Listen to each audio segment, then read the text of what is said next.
ರಣಬಿಸಿಲಿನಿಂದ ಕಂಗೆಟ್ಟಿದ್ದ ಕರುನಾಡಿಗೆ ಕೃಪೆ ತೋರಿದ ವರುಣ. ಬೆಂಗಳೂರು ಸೇರಿ ರಾಜ್ಯದ ಹಲವೆಡೆ ಧಾರಾಕಾರ ಮಳೆ, ಜನ ಫುಲ್ ಖುಷ್. ರಾಜ್ಯಾದ್ಯಂತ ಪ್ರಜ್ವಲ್ ಪೆನ್ಡ್ರೈವ್ ಕೋಲಾಹಲ. ಸಂಸದರ ಮನೆ ಮೇಲೆ ಶಾಕ್. ಮಾಜಿ ಸಚಿವ ರೇವಣ್ಣನಿಗೆ ತಪ್ಪದ ಸಂಕಷ್ಟ. ರೇವಣ್ಣ ನಿವಾಸ ಫಾರ್ಮ್ ಹೌಸ್ ಮೇಲೆ ಎಸ್ಐಟಿ ರೇಡ್.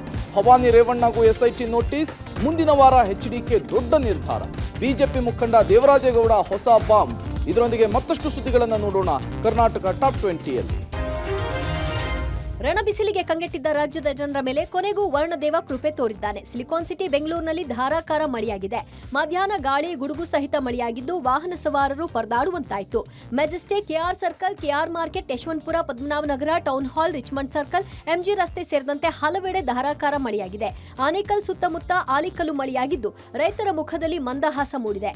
ಬಹುತೇಕ ಬೆಂಗಳೂರಿನಲ್ಲಿ ಮೋಡ ಕವಿದ ವಾತಾವರಣವಿತ್ತು. ಇನ್ನು ಬಿರುಬೇಸಿಗೆಯಲ್ಲಿ ಸುರಿದ ಮಳೆಯನ್ನ ನೋಡುತ್ತಾ ಸಿಲಿಕಾನ್ ಸಿಟಿ ಮಂದಿ ಸಂಭ್ರಮಿಸಿದ್ದಾರೆ. ದಿಢೀರ್ ಮಳೆಗೆ ನಗರದ ಹಲವೆಡೆ ಟ್ರಾಫಿಕ್ ಜಾಮ್ ಉಂಟಾಯಿತು. ನಿನ್ನೆಯಷ್ಟೇ ಬೆಂಗಳೂರಿನಲ್ಲಿ 2.4 mm ಮಳೆ ಆಗಿತ್ತು. ಜಿಲ್ಲೆಯಲ್ಲೂ ವರುಣ ಅಬ್ಬರಿಸಿದ್ದಾನೆ. ಕೋಲಾರದಲ್ಲಿ ಬಿರುಗಾಳಿ ಮಳೆಗೆ ಮರವೊಂದು ಧರಾಶಾಹಿಯಾಗಿದೆ. ಪೆಟ್ಟಿಗೆ ಅಂಗಡಿ ಧ್ವಂಸ ಆಗಿದೆ. ರಾಜ್ಯದ ಹಲವೆಡೆ ಜಲಕ್ಷಾಮ ತೀವ್ರಗೊಂಡಿದೆ. ನೀರಿಲ್ಲದೆ ಜನ ಪರದಾಡುವಂತಾಗಿದೆ. ಬೊಂಬೆನಾಡು ಜನಪಟ್ಟಣದಲ್ಲಿ ದಶಕಗಳ ಬಳಿಕ ಇಗ್ಗಲೂರು ಜಲಾಶಯ ಖಾಲಿಯಾಗಿದೆ. ಇದು 150ಕ್ಕೂ ಹೆಚ್ಚು ಕೆರೆಗಳಿಗೆ ನೀರಿನ ಮೂಲವಾಗಿದೆ. ಜನ, ಜಾನುವಾರುಗಳು ಹಾಗೂ ಕೃಷಿ ಚಟುವಟಿಕೆಗಳಿಗೆ ನೀರಿಲ್ಲದೆ ರೈತರು ಸಂಕಷ್ಟ ಎದುರಿಸುವಂತಾಗಿದೆ. ಕಾವೇರಿ ಹಾಗೂ ಕಣ್ವಾ ನದಿ ನೀರಿನಿಂದ ಇಗ್ಗಲೂರು ಜಲಾಶಯ ತುಂಬುತ್ತಾ ಇತ್ತು. ಸದ್ಯ 2 ನದಿಗಳು ಬತ್ತಿರೋ ಹಿನ್ನೆಲೆಯಲ್ಲಿ ಜಲಾಶಯ ಬರಿದಾಗಿದೆ. 0.18 ಟಿಎಂಸಿ ಸಾಮರ್ಥ್ಯದ ಇಗ್ಗಲೂರು ಡ್ಯಾಂನಲ್ಲಿ ಕೇವಲ 5 ಅಡಿ ಮಾತ್ರ ನೀರಿದ್ದು ಡೆಡ್ ಸ್ಟೋರೇಜ್ ಹಂತ ತಲುಪಿದೆ. ಹೀಗಾಗಿ ನೀರಿಲ್ಲದೆ ರೈತರು ಪರದಾಡ್ತಿದ್ದಾರೆ. ಪ್ರಜ್ವಲ್ ರೇವಣ್ಣ ಮತ್ತೊಂದಿಷ್ಟು ಕಾಮಕಾಂಡ ಬೆಳಕಿಗೆ ಬರ್ತಿದೆ. ಸಂಸದನ ವಿರುದ್ಧ ರೇಪ್ ಕೇಸ್ ದಾಖಲಾಗಿದೆ. 2ನೇ ಸಂತ್ರಸ್ತ ಮಹಿಳೆ ಕೊಟ್ಟ ದೂರು ಆಧರಿಸಿ ಎಫ್ಐಆರ್ ದಾಖಲಾಗಿದೆ. ಹಾಸನದ ಎಂಪಿ ಕ್ವಾರ್ಟರ್ಸ್ನಲ್ಲೇ ಕೊಲೆ ಬೆದರಿಕೆ ಹಾಕಿ ಅತ್ಯಾಚಾರ ಮಾಡಿದ ಆರೋಪ ಮಾಡಿದ್ದಾರೆ. 2021ರಿಂದ ನಿರಂತರವಾಗಿ ಲೈಂಗಿಕ ಕಿರುಕುಳ ನೀಡ್ತಾ ಇದ್ರು. ಗನ್ ತೋರಿಸಿ ಬೆದರಿಕೆ ಹಾಕಿ ಅತ್ಯಾಚಾರ ಎಸಗಿ ಮೊಬೈಲ್ನಲ್ಲಿ ವಿಡಿಯೋ ಚಿತ್ರೀಕರಣ ಮಾಡಿಕೊಂಡ್ರು.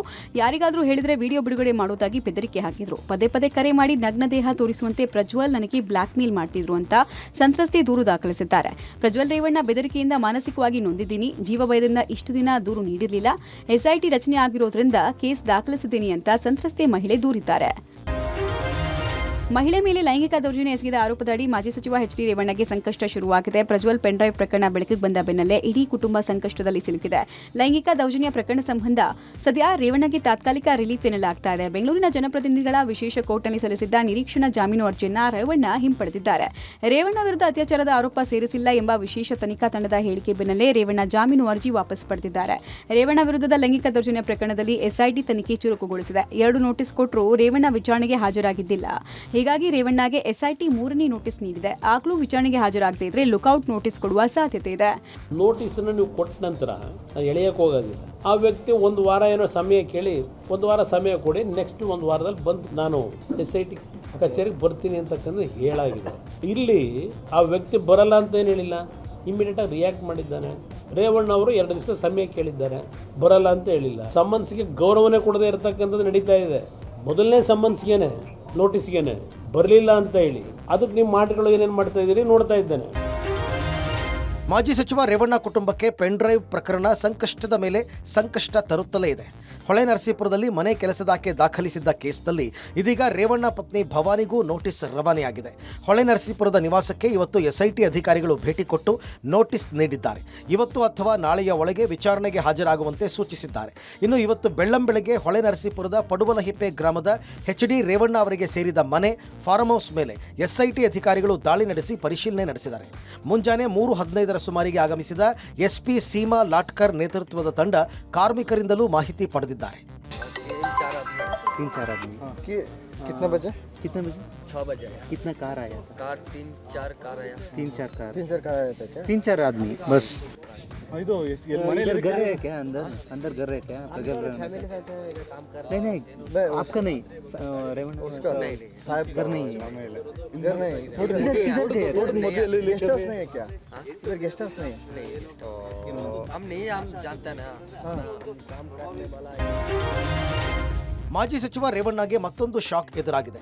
ಮೈಸೂರು ಜಿಲ್ಲೆ ಕೆಆರ್ ನಗರ ಪೊಲೀಸ್ ಠಾಣೆಯಲ್ಲಿ ರೇವಣ್ಣ ವಿರುದ್ಧ ಕಿಡ್ನಾಪ್ ಕೇಸ್ ದಾಖಲಾಗಿದೆ. ಸಂತ್ರಸ್ತೆ ಪುತ್ರ ನೀಡಿರುವ ದೂರಿನ ಆಧಾರದ ಮೇಲೆ ದೂರು ದಾಖಲಾಗಿದ್ದು, ಪ್ರಕರಣದಲ್ಲಿ A1 ರೇವಣ್ಣ, A2 ಸತೀಶ್ ಬಾಬಣ್ಣ ಆರೋಪಿಗಳಾಗಿದ್ದಾರೆ. ಬಾಬಣ್ಣ ಎಂಬುವರು ಭವಾನಿ ಅಕ್ಕ ಕರೀತಾ ಇದ್ದಾರೆ ಅಂತ ತಾಯಿಯನ್ನ ಕರ್ಕೊಂಡು ಹೋಗಿದ್ರು. ಅಂದಿನಿಂದ ನನ್ನ ತಾಯಿ ನಾಪತ್ತೆಯಾಗಿದ್ದಾರೆ. ಪೊಲೀಸರು ಕೇಳಿದ್ರೆ ನಮಗೇನೂ ಗೊತ್ತಿಲ್ಲ ಅಂತ ಹೇಳಿದ್ರು. ಅವರು ಪೊಲೀಸರ ಮೇಲೆ ಒತ್ತಡ ಹಾಕಿದ್ರು ಅಂತ ಸಂತ್ರಸ್ತೆಯ ಮಗ ದೂರಿನಲ್ಲಿ ಉಲ್ಲೇಖಿಸಿದ್ದಾರೆ. ಈ ಬೆಳವಣಿಗೆಗಳ ಬೆನ್ನಲ್ಲೇ ಹೊಳೆನರಸೀಪುರದಲ್ಲಿ ಪ್ರಕರಣ ದಾಖಲಾದ ಬಳಿಕ ಸಂತ್ರಸ್ತೆ ನಾಪತ್ತೆಯಾಗಿದ್ದಾರೆ. ಸಂತ್ರಸ್ತೆಯ ಮಗ ಕೊಟ್ಟ ದೂರಿನ ಅನ್ವಯ A2 ಆರೋಪಿ ಸತೀಶ್ ಬಾಬು ಎಂಬಾತನನ್ನ ಪೊಲೀಸರು ವಿಚಾರಣೆ ನಡೆಸಿದ್ದಾರೆ. ಗೃಹ ಸಚಿವ ಪರಮೇಶ್ವರ್ ಪ್ರತಿಕ್ರಿಯಿಸಿ, ಮಹಿಳೆಯ ಕಿಡ್ನಾಪ್ ಪ್ರಕರಣಕ್ಕೂ ಪೊಲೀಸರು ಕ್ರಮ ಕೈಗೊಳ್ಳುತ್ತಾರೆ. SIT ಅವರೇ ಆ ಕೇಸ್ ಬಗ್ಗೆಯೂ ವಿಚಾರಣೆ ಮಾಡ್ತಾರೆ ಎಂದಿದ್ದಾರೆ. ಅದು ಕೂಡ ಮಾಹಿತಿ ಬಂದೆ, ಅದನ್ನು ಕೂಡ ಅವರು ಎನ್ಕ್ವೈರಿ ಮಾಡ್ತಾ ಇದ್ದಾರೆ. Whether it is true or not ಅಂತೇಳಿ ಪೊಲೀಸ್ನವರು ಅದನ್ನು ಕೂಡ ಎನ್ಕ್ವೈರಿ ಮಾಡ್ತಾ ಇದ್ದಾರೆ. ಒಂದು ವೇಳೆ ಆ ರೀತಿ ಏನಾದರೂ ಆಗಿದ್ದರೆ ಅದನ್ನು ಕೂಡ ಇದರ ಜೊತೆಯಲ್ಲಿ ಕ್ರಮ ತಗೊಳ್ಳೋದಕ್ಕೆ ಇದು SITನವರೇ ಅದನ್ನು ಇನಿಷಿಯೇಟ್ ಮಾಡ್ತಾರೆ, ಯಾಕೆಂದರೆ ಇದಕ್ಕೆ ಸಂಬಂಧಪಟ್ಟಿರೋದ್ರಿಂದ. ಪ್ರಜ್ವಲ್ ವಿಡಿಯೋ ಕಾಂಡ ಮತ್ತಷ್ಟು ತಿರುವು ಪಡೆದುಕೊಳ್ಳುವ ಸಾಧ್ಯತೆ ಇದೆ. SIT ಅಧಿಕಾರಿಗಳ ಮುಂದೆ ಎರಡನೇ ದಿನ ಕೂಡ ಬಿಜೆಪಿ ಮುಖಂಡ ದೇವರಾಜೇಗೌಡ ವಿಚಾರಣೆಗೆ ಹಾಜರಾಗಿದ್ರು. ದೇವರಾಜೇಗೌಡಗೆ ಮಾತ್ರ ಪೆನ್ ಡ್ರೈವ್ ಕೊಟ್ಟಿದ್ದೆ ಅಂತ ಪ್ರಜ್ವಲ್ ಮಾಜಿ ಕಾರ್ ಡ್ರೈವರ್ ಕಾರ್ತಿಕ್ ಆರೋಪಿಸಿದ್ರು. ಈ ಬೆನ್ನಲ್ಲೇ ವಿಚಾರಣೆಗೆ ಹಾಜರಾಗುವಂತೆ SIT ನೋಟಿಸ್ ಕೊಟ್ಟಿದ್ರು.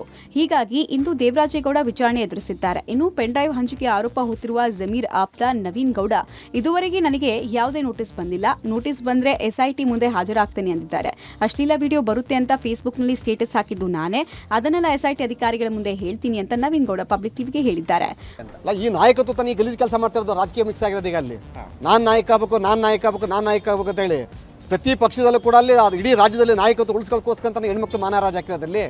ಸೊ ಹಾಗಾಗಿ ಈಗ JDS ಮಾನ ಹೋಯ್ತದ, ಆಳ್ಬಿದ್ದು ಹೋಯ್ತದು. ಅವ್ರ ಜೊತೆಗೆ ಇಲ್ಲಿ ನಮ್ಮ ಹೆಣ್ಮಕ್ಳು ಮಾನಗಳು ಹಾಳಾಗೋಯ್ತಲ್ಲಿ. ಹಾಗಾಗಿ ಇಲ್ಲಿ ಅದಕ್ಕೆ ಒಂದು ಸೂಕ್ತ ತೀರ್ಮಾನ ತಗೋತಾರಲ್ಲಿ. ನಾನು ಈಗಾಗಲೇ ಕುಮಾರಸ್ವಾಮಿ ಕೂಡ ಮನವಿ ಮಾಡಿದ್ದೀನಿ ಅಲ್ಲಿ. ಇದಕ್ಕೆ ಒಂದು ಅಂತ್ಯವನ್ನು ನೀವು ಕಾಣಬೇಕು. ನೀವೆಲ್ಲ ನಮ್ಮ ಸಮುದಾಯದ ಎಲ್ಲ ನಾಯಕರುಗಳು ಅಂದರೆ ಪಕ್ಷಾತೀತವಾಗಿ ಎಲ್ಲರೂ ಕುಳಿತು ತೀರ್ಮಾನ ಮಾಡ್ಕೊಂಡು ನೀವಲ್ಲಿ ಒಗ್ಗಟ್ಟಿಂದ ನೀವಲ್ಲಿ ಹಾಸನ ಜಿಲ್ಲೆಯಲ್ಲಿ ಒಂದು ಸಂದೇಶವನ್ನು ಕೊಡಬೇಕು ಅಂತ ಹೇಳಿದ್ದೀನಿ ನಾನು.